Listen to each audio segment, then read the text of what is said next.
Hola chiquillos, ¿cómo están? Espero que se encuentren bien de corazón. Yo aquí de nuevo haciendo clase a ustedes para acompañarlos. Si lo está pasando mal, me puede contactar, podemos hablar y espero que vea mi clase. En una de esas le sirve para despejarse y ver, pensar en otras cosas. No importa si no me hace la guía. La cosa es que pueda aprender algo. Ya chiquillos, esta clase es para tercero electivo. Vamos a ver los sujetos históricos en el proceso político de la historia reciente de Chile, parte 1. ¿Ok? Hoy día vamos a comprender cómo distintos sujetos históricos participan y protagonizan las transformaciones políticas en la historia reciente de Chile. Ya, ¿qué vamos a aprender? Vamos a centrarnos en los sujetos políticos que han modificado o han hecho o han sido importantes en la historia de Chile. Cómo los sujetos desde la historia reciente, ¿no es cierto?, han hecho cambios que hacen trascender, ¿no es cierto?, el contenido histórico, ¿ya? Entonces, primero que todo, necesitamos saber qué es la política. ¿Se ha preguntado usted qué es la política? Póngale pausa y después piénsele un poquito y después vea mi respuesta. Bueno, etimológicamente, no, bueno, lo vamos a ver. Nosotros somos seres sociales y como seres sociales necesitamos comunicarnos con otros. Por tanto, la política es aquella junta o podríamos decirlo actividad que hacen las personas para resolver problemas en común que surgen, ¿no es cierto?, de esta sociedad. Ya, ahora sí. El término viene, ¿no es cierto?, del latín politicus y del griego politica, ¿ya? Y que se le da, de hecho, a las polis, a la formación, ¿no es cierto?, en Grecia. Ya, vamos a ver cómo desde los inicios hasta lo que piensan distintos autores. Si bien es un poquito cabezón esto, traté de hacerlo lo más simple posible, ¿ya? Ahí en la foto es cuando el hombre aprendió a domesticar la agricultura. Es decir, la política se dice que viene desde ahí, cuando el hombre tiene que cosechar sus alimentos. De ahí vino una división de distintas tareas. Por tanto, las personas tuvieron que separarse en actividades y para eso tuvieron que organizarse, ¿ya? Por tanto, en el periodo, ¿no es cierto?, neolítico se dice que ya teníamos las primeras formas de hacer política. Después tenemos, bueno, en la antigua Grecia, la cuna, ¿no es cierto?, de la democracia. Ojo, porque igual solamente eran políticos hombres, y bueno, ellos hacían política a través de lo que ellos conversaban, de los que ellos sacaban de conclusión, ¿no es cierto? De hecho, es Aristóteles quien desarrolla justamente en una de sus obras la política, cuando ya el término se hace más famoso. Luego tenemos damos un gran salto, porque la edad oscura no le importa a nadie, desde la Revolución Francesa. La Revolución Francesa ya da el punto de inicio a pensar abiertamente sobre quiénes gobiernan, cómo lo hacen, y el punto culmine es la revolución en Estados Unidos, donde ellos consiguen su libertad. ¿Ya? O sea, ya no eran colonia de los ingleses. Entonces eso da un precedente muy importante en la forma de hacer política.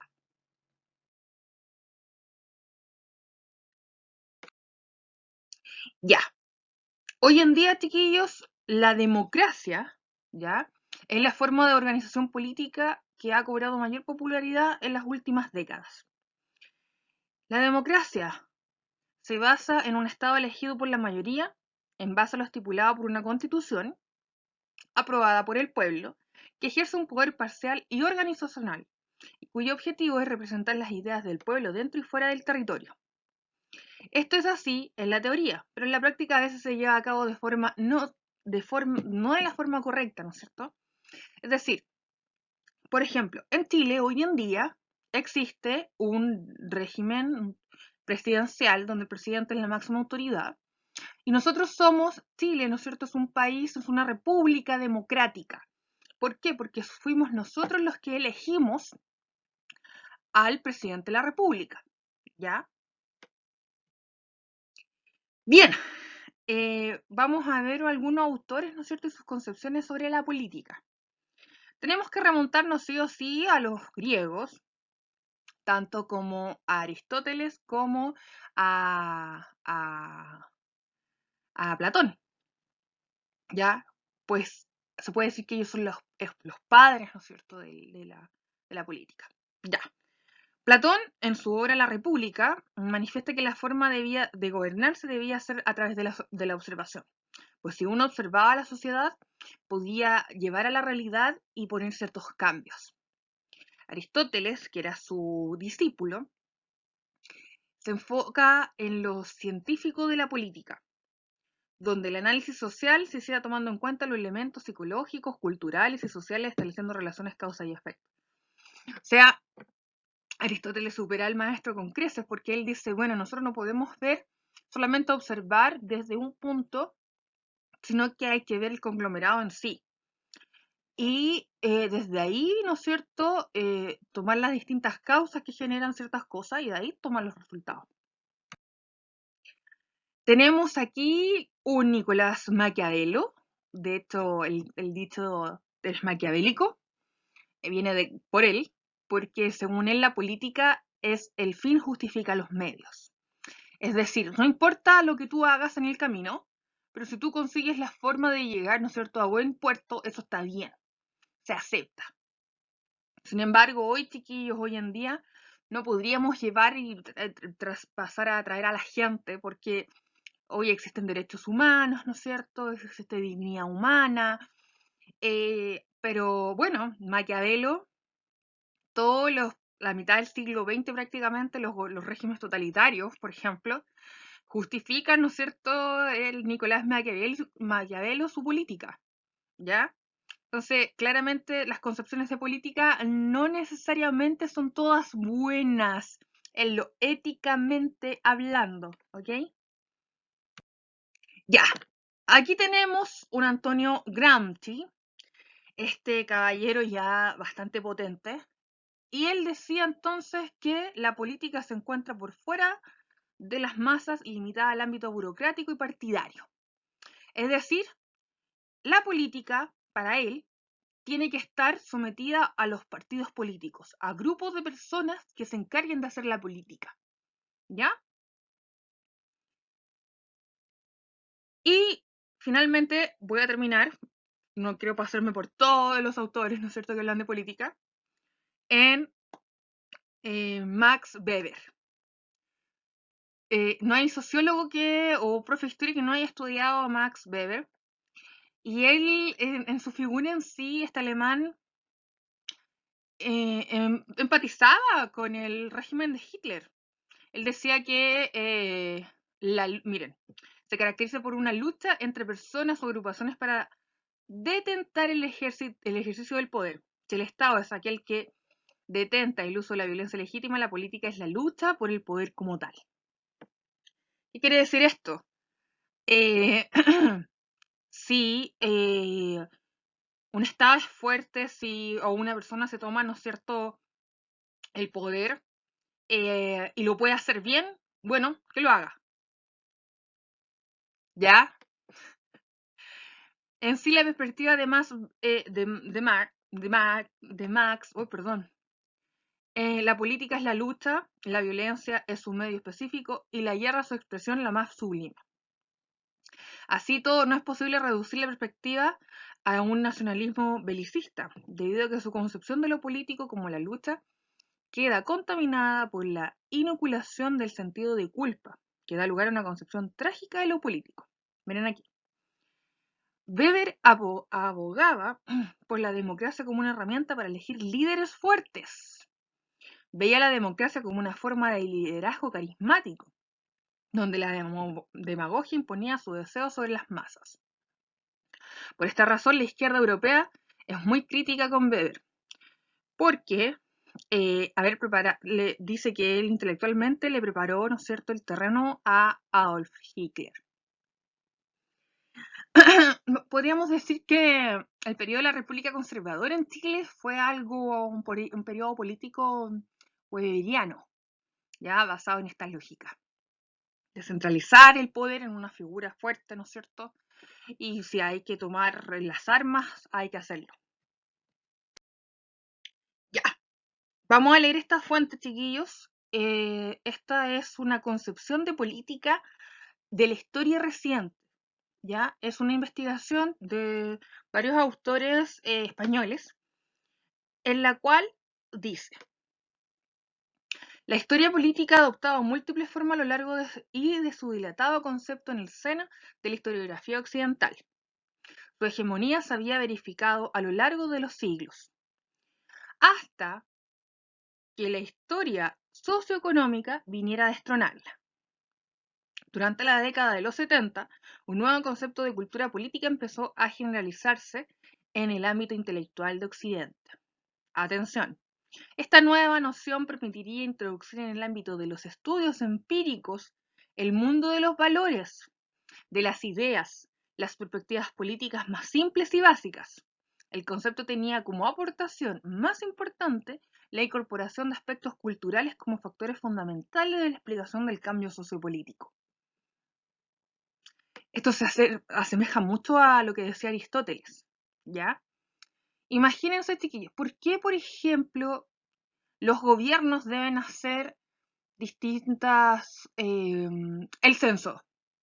¿Para qué se hace el censo? ¿Por qué el Estado tiene que tener ciertos catastros de la gente que vive en el país? ¿O por qué el Estado tiene que hacer encuestas para saber los años de estudio que tiene una persona o qué condiciones vive? Porque de ahí nacen las políticas de Estado, que es otra parte, ¿no es cierto?, de la definición de política como tal, ¿no es cierto?, que se toman en cuenta ciertas cosas en común para poder ejecutarlas, ¿ya? Pero la política en sí, chiquillos, no es algo que se tenga que ver por separado. Al contrario, es una nomenclatura de varias cosas: del territorio, de lo nacional, de la gente que lo compone, de quién están a cargo, de cómo lo hacen, ¿no es cierto?, etcétera. Bien, en síntesis, chiquillos, la política sirve para dictaminar, representar, encaminar los objetivos, leyes y presupuestos de una sociedad y dictar el mismo camino para todos los participantes de dicha sociedad, tratándose de la mayoría en ocasiones para representar a un país, existiendo políticas minoritarias que presentan a una región, gobernación, común, etc. Es lo que les decía anteriormente. Existen numerosas ideologías en el campo político, en las que en todas ellas la política representa el ámbito socioeconómico de la comunidad, generalmente dividido en el lado izquierda, derecho y tratándose de la ideología que sea. Las más conocidas son el socialismo, el liberalismo, totalitarismo y conservadurismo. O sea, la forma, ¿no es cierto?, de hacer política. La política es el poder del pueblo, representado por un grupo de personas que por lo general han sido elegidos por un voto ciudadano en las urnas mediante un voto secreto. Ahora bien, ¿cómo los sujetos y su cultura o el entorno juegan un rol preponderante en la historia? Y sobre todo, ¿el estudio de la historia del presente? O sea, ¿cómo un sujeto, a través de sus dichos, a través de lo que él fue, ¿no es cierto?, puede cambiar o puede hacer historia? Sobre todo ahora lo que vamos a ver que es historia reciente. Entonces, la actividad 5 que tienen que hacer ustedes ahora va a ser una tablita, parecida a la que tengo yo ahí, donde van a tener que investigar a personajes políticos del siglo XX, ¿ya? Y con las siguientes características. Yo lo hice, chiquillos, desde el periodo de República Conservadora, Liberal y Parlamentaria, para que no se cruzaran con los datos que ustedes van a hacer. Entonces, aquí tenemos nuestra tabla, donde vamos a identificar sujetos históricos en los procesos políticos de la historia reciente de Chile, ¿ya? Entonces, el personaje político que yo elegí, en este caso para hacer el ejemplo, es Diego Portales. Periodo histórico y delimitación temporal de donde él estuvo, ¿no es cierto? Él estuvo en la República Conservadora, en el periodo entre 1830 y 1861, que fue la República Conservadora, ¿no es cierto? Y la influencia de Portales, ¿ya? Es desde 1830 a 1837. Inclusive podríamos hablar antes de la batalla de Lircay, ya en el periodo de ensayos constitucionales, la influencia de Portales, ¿ya? Contexto histórico, o sea, yo estoy preguntando, por el nombre del personaje, por el periodo histórico en el que estuvo, contexto histórico, hechos realizados y participación electoral o de partidos que lo apoyaron o estuvieron en contra. ¿Por qué? Porque el objetivo, chiquillos, es los procesos políticos de la historia reciente y específicamente la democratización. ¿Ya? Por ejemplo, ¿por qué siglo XX? Porque es lo que estamos investigando. ¿Ya? Vamos entonces al contexto histórico. Después de la independencia de Chile, hubo un periodo donde el país debía buscar un camino político que regiría el país. Por tanto, bajo el mando de los conservadores se inicia la Primera República de Chile bajo un régimen presidencial. Ahí yo le puse un contexto histórico. Yo no estoy hablando, ¿no es cierto?, ni de Portales ahí, ¿no es cierto?, ni de la presentación previa que ya hice. Entonces, hechos realizados o logrados por Diego Portales. Portales no era un político, más bien era un empresario que sentía que tenía que ordenar el país para poder trabajar tranquilo. Es por eso que realiza las siguientes acciones: orden y jerarquización del gobierno, ministro de Interior y de Guerra, creación de la Constitución de 1833. El chiquillo instaura las bases de lo que fue Chile y lo que prácticamente Chile sigue siendo. Los pilares eran la iglesia, un ejército fuerte y un ejecutivo fuerte, ya porque había que normar, había que hacer el camino hacia la democracia. ¿Y cuál era la participación electoral o grupos o partidos políticos que apoyaron o estuvieron en contra en este periodo? Miren, solo podían sufragar hombres mayores de 25 años casados que supieran leer y que tuvieran una propiedad. ¿Ya? O sea, no, aquí había un voto censitario, como es conocido, ¿ya? Solo algunos podían votar. Los grupos políticos que eran portalianos eran los conservadores, que eran los ex-pelucones, ¿ya? Y los liberales, que estaban en contra, ¿no es cierto?, que eran los ex-pipiolos, ¿ya? Entonces, finalmente, lo que usted tiene que hacer es una investigación donde me dé todo el contexto, ¿ya? Yo lo hice con, eh, con varios, van a ver el ejemplo ahí, y este ejemplo se lo puse en la guía, ¿ya? Pero tiene que ser del siglo XX. Por ejemplo, si me pone a Pérez y Reserva, o me pone a Salvador Allende, o me pone a Pinochet, o me pone a lo que sea, tiene que hacer, ¿no es cierto?, contarme lo que está acá, ¿ya? Eso, chiquillos, un besito gigante, enorme. Cuéntenme cómo están, los he echado bastante de menos. Si quiere conversar con alguien, me busca ahí por el Instagram, ya, por el correo, por Classroom, de todos los medios, ¿ya? Así que bueno, ánimo, ya vamos a la mitad del camino, así que eso, un besito enorme, gigante. Nos vemos. Chao, chao.